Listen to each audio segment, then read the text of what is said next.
একটা কথা চিন্তা করছি অনেকদিন থেকে, শালা আমার কেন বেকার কথা ঢুকলো না? তো তোমরা কি বলতে পারবে আমার কেন বেকার কথা ঢুকলো না?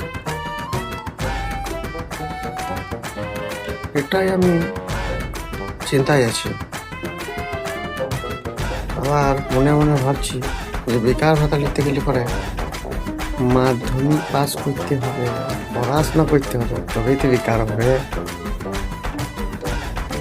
এটাও চিন্তা ভাবনার বিষয় ওটা।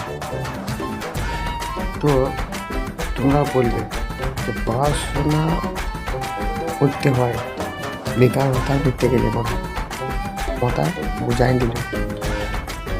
আর একটা প্রকল্প বার করেছে আমাদের সরকার, ওটা জানতে গেলে পরে আমার পার্ট 2 ভিডিওটা দেখবে। আর যারা নতুন আছো আমার চ্যানেলটা সাবস্ক্রাইব করবে, লাইক কমেন্ট তো করবে অবশ্য।